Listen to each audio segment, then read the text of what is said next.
The binder is old now. Its corners are softened by time. Its pages yellowed, the ink fading where a younger hand once circled the name Patty Duke. On a quiet morning, Melissa Gilbert, 61, opens it again. She exhales slowly, as if bracing for a truth that has waited half a lifetime to breathe. For years she has spoken about almost everything: fame, love, mistakes, recovery, but not this.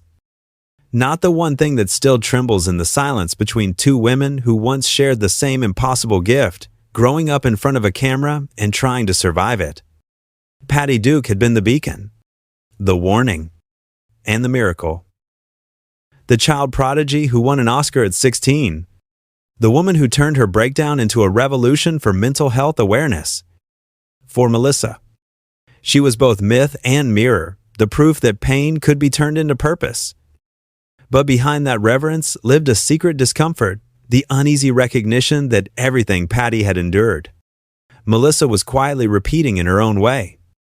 The shock is not in what Melissa reveals, but in how tenderly she reveals it. She does not accuse or sensationalize. She simply admits the cost of hero worship. She admits that silence can be an inheritance. 2, a kind of loyalty learned too well.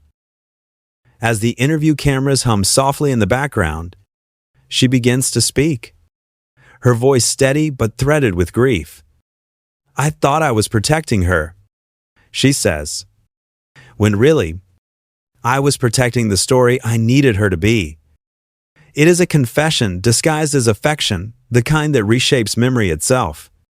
For decades, Patty Duke was the emblem of resilience, Melissa, her quiet successor. But now, one woman's honesty threatens to rewrite both legacies. What does it mean to tell the truth about someone who taught you how to survive? How do you honor a mentor without embalming her in myth? The binder lies open on the table, a silent witness to a truth long deferred. The camera lingers on Melissa's eyes, not accusing, not absolving, simply searching. The question hangs in the air. When we protect a legend, do we also bury the person beneath it? Before Melissa Gilbert ever knew Patty Duke, she already knew her shadow. In every studio hallway, every casting room, every whispered conversation about the price of early fame, Patty's name floated like both a blessing and a warning. She was the child star who broke through the ceiling and then through herself. Her triumphs and breakdowns had become part of Hollywood folklore, a cautionary tale traded between agents and producers who never stopped grooming the next generation. By the time Melissa became Laura Ingalls on Little House on the Prairie, Patty's story was already mythology to the world. Both women embodied the same archetype, the luminous child thrust into adulthood too soon, performing innocence for an audience that preferred its heroines unbroken. Yet behind their public smiles lived a lineage of exhaustion. Fame, at that age, was not a crown but a collar, bright, admired, and heavy. When Melissa first met Patty, it was at a charity event in the late 1982, a gathering for mental health awareness. Patty was radiant that night, a survivor whose pain had become purpose. She spoke about her diagnosis of bipolar disorder with a courage rare for that era. "You don't have to hide your storms," she told the room. Melissa remembered those words like scripture. For years, she repeated them in interviews, in speeches, in quiet conversations with younger actors. Patty, in many ways, had done what no one before her dared to do. She turned her suffering into service. Her autobiography, her advocacy, her vulnerability, all of it redefined what it meant to survive Hollywood with integrity. To Melissa, she was a hero. But heroes, by nature, live at a distance. The connection between them grew gradually: letters, shared panels, an occasional phone call. Patty was warm, disarmingly direct, often funny in a way that made pain seem almost gentle. You're doing fine. She would tell Melissa, just don't believe the applause. It was advice wrapped in affection, but also in fatigue, the voice of someone who had lived long enough to know that applause never lasts. And sometimes, it lies. For Melissa, who had spent her youth being the nation's little sister, Patty represented freedom, the right to tell the truth, to age without apology, to speak openly about the unseen cost of surviving childhood under lights. And yet, even as she admired that honesty, she sensed an invisible border she dared not cross. There were questions she never asked, stories she never pressed for, out of respect, out of fear, out of something harder to name. In interviews, Melissa would speak of Patty with reverence. She paved the way, she said once, so the rest of us could find peace. But privately, she wondered if peace was ever really found or if it was simply renamed survival. Watching Patty's interviews from afar, she sometimes saw a familiar flicker behind her mentor's smile, the exhaustion of still performing healing for others. By the late 1990 seconds, both women were navigating their own transformations, Patty as an outspoken advocate and mother, Melissa stepping into adulthood, marriage, motherhood, and the uneasy transition from beloved child star to woman of substance. Hollywood, however, had a cruel amnesia for women who aged in public. Their worth was measured by nostalgia or disappearance. Melissa began to understand what Patty had meant all those years ago when she said, "Don't believe the applause." The illusion of control that fame once gave her began to fade. So did the simplicity of the narrative she had inherited. Patty Duke was no longer just the cautionary tale of a child star gone astray, nor the triumphant phoenix reborn through advocacy. She was something far more complicated, a woman who had learned to narrate her pain because the world demanded it, and who, in doing so, carried the double burden of healing and performance. That realization unsettled Melissa. If Patty's survival had required constant storytelling, what did that say about her own? How many times had she crafted her own persona for comfort, the poised, open-hearted, perfectly recovered actress? And how often had she been applauded not for her truth, but for her composure? As the years passed, the parallel lines of their lives kept converging. The memoirs, the advocacy, the public confessions carefully balanced between vulnerability and decorum. Melissa watched the older woman's bravery with pride and quiet apprehension. She understood now that every truth told in public came at a price. Behind every televised revelation was a sleepless night, a trembling hand, a family member who wished you'd stayed quiet. When Patty Duke passed away in 2016, Melissa grieved deeply, but said little. The tributes poured in from co-stars, journalists, and fans who remembered her as America's resilient sweetheart. Melissa wrote a short message on social media, tender, respectful, restrained. But something inside her remained unfinished. A conversation she had never dared to start while Patty was alive. The silence stretched into years. Every time Melissa spoke about childhood stardom, she felt Patty's shadow in the room. Every time she urged others to own their truth, she sensed the irony. Because her own truth about Patty, about what they shared and what they never said, still waited in the dark corners of that binder. Now, as she revisits those memories at 61, she begins to see the full shape of their connection. It was not built on gossip or mentorship in the traditional sense, but on a shared understanding of what it cost to live a life made of retakes. They were both women who had survived the machinery of fame, but survival, she realizes, is not the same as healing. The illusion had served them both once, Patty as the trailblazer, Melissa as the grateful successor. But illusions age poorly. And perhaps, Melissa now thinks, The only real tribute she can offer is not more reverence, but the truth itself. She looks again at Patty's handwriting in the margin of an old letter, the loops wide and impulsive. The ink still dark. Tell them what it felt like. Melissa smiles sadly. She will. There is a silence that only actors understand, the one that follows applause. It feels like a heartbeat echoing in an empty theater. A brief pulse of warmth that fades too quickly. Melissa Gilbert had lived most of her life in that silence. For years. She mistook it for peace. Only later did she realize it was loneliness disguised as composure, a silence that looked noble on camera but hollowed her out off screen. Patty Duke had known that silence, too. When Melissa thinks of her now, she doesn't see the Oscar winner or the television legend. She remembers the woman who once told her backstage, "We're trained to feel in public but recover in private, and sometimes we forget how to recover." Patty's smile had been tender, but her eyes were tired. In the quiet years after Patty's death, Melissa began to see herself through that lens, not as a survivor of fame, but as someone still carrying its residue. She had long believed that gratitude was the cure for pain. Gratitude for opportunities, for legacy, for fans. But gratitude, she discovered, can also be a prison if it demands silence about the darker parts.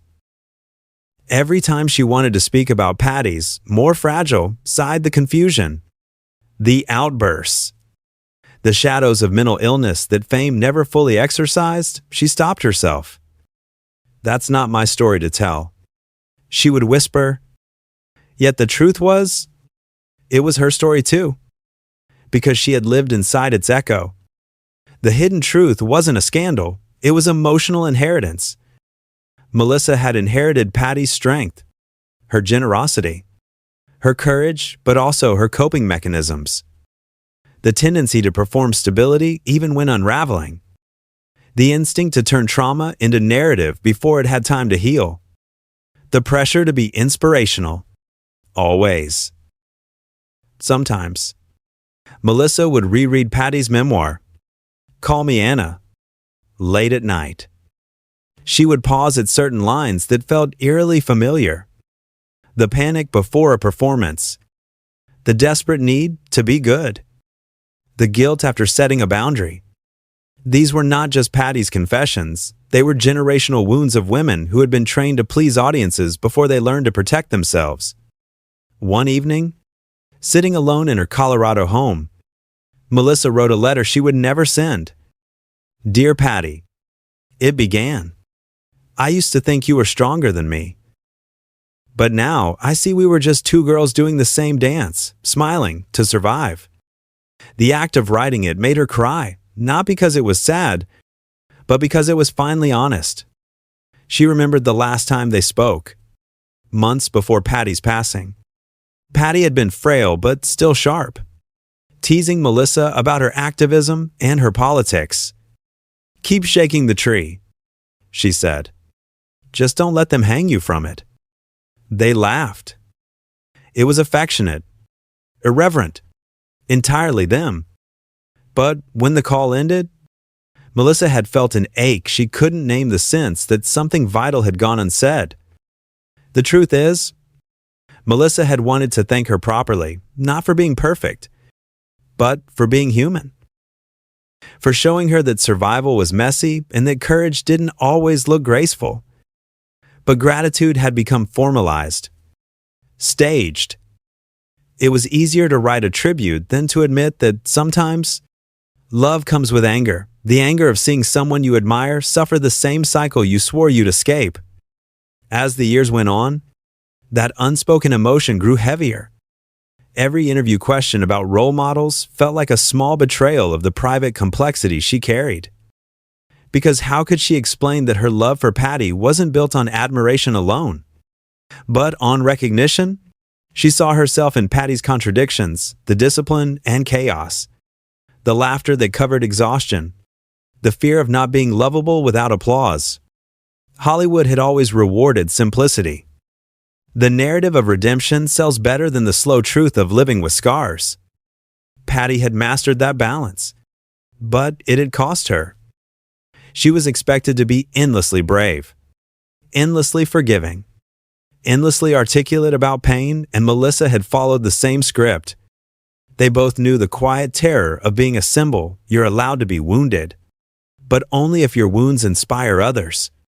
The more Melissa reflected, the more she realized how that expectation shapes memory itself.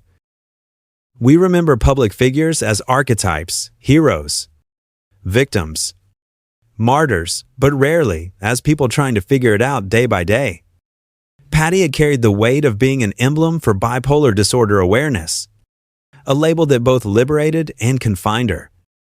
And Melissa had done something similar, becoming the voice of healthy recovery from child stardom, even when she still woke some mornings feeling fractured.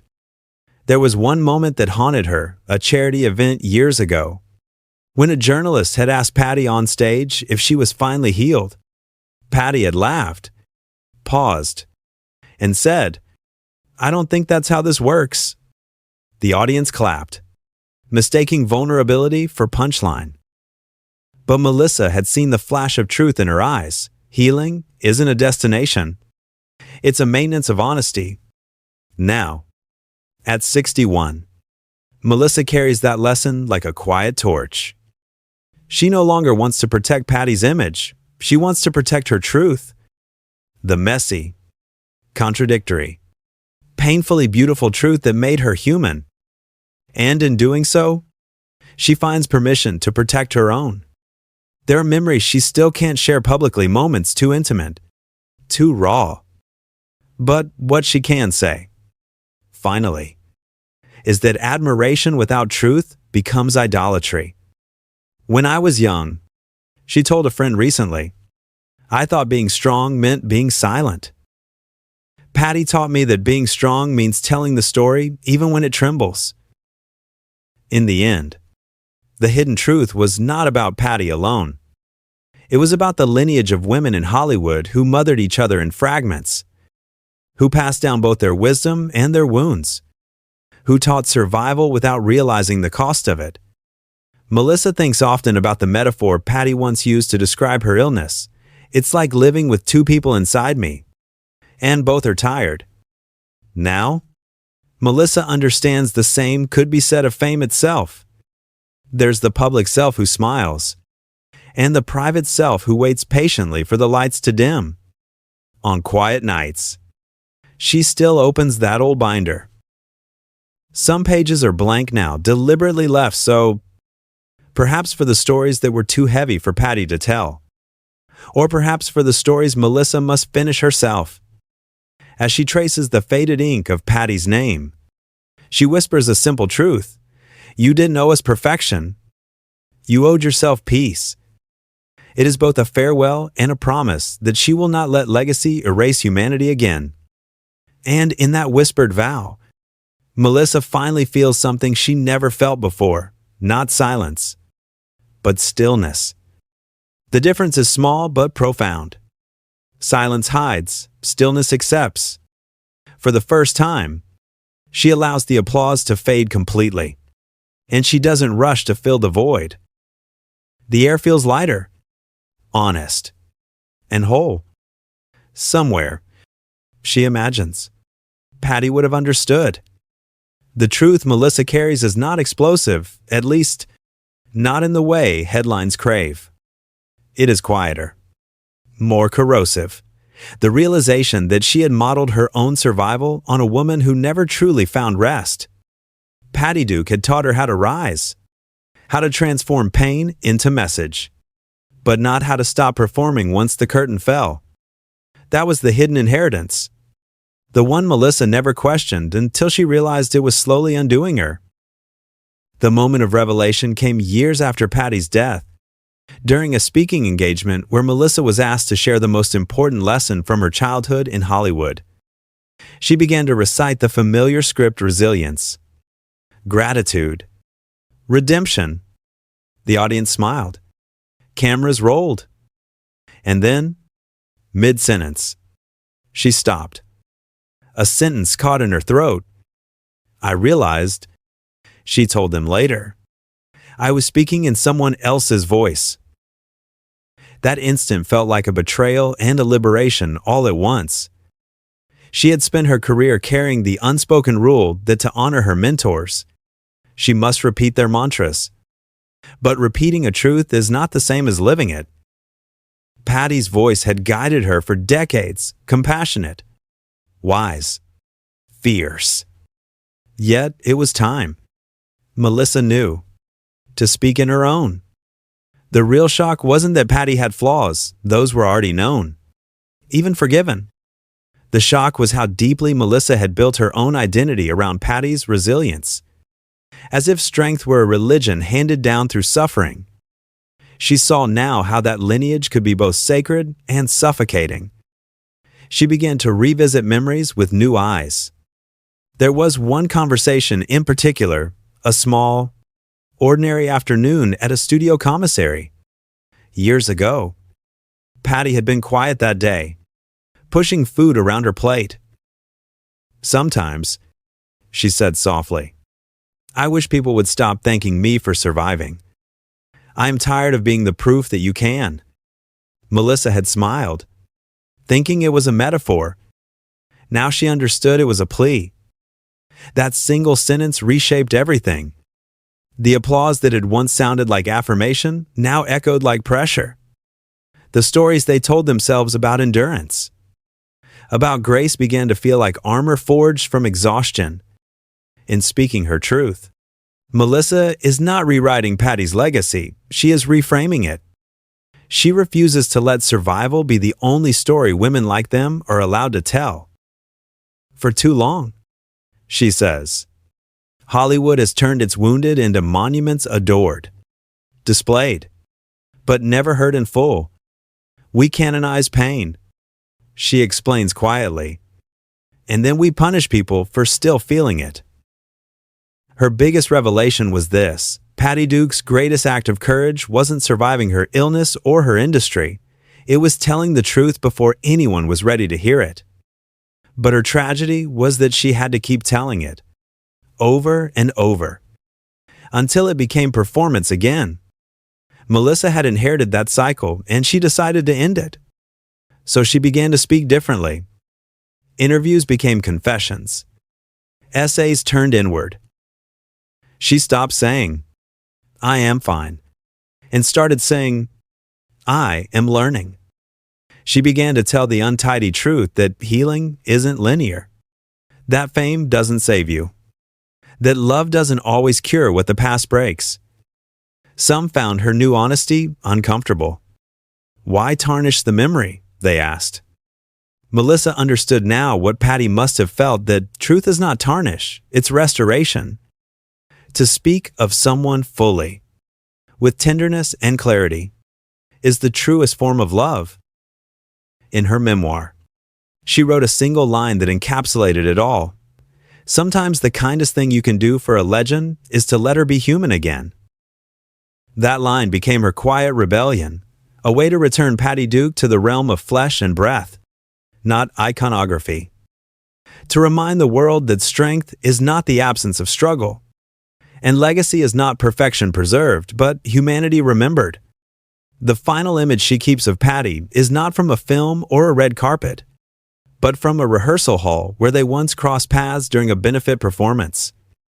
Patty had stumbled on a line, laughed, and said, See, even the veterans forget their words. She winked, unbothered, unashamed.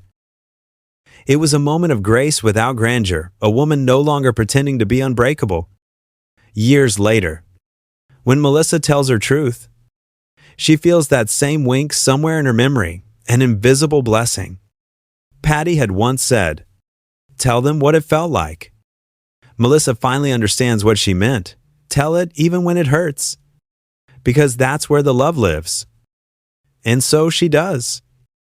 In the end, Melissa's story is not a confession, it is an act of restoration.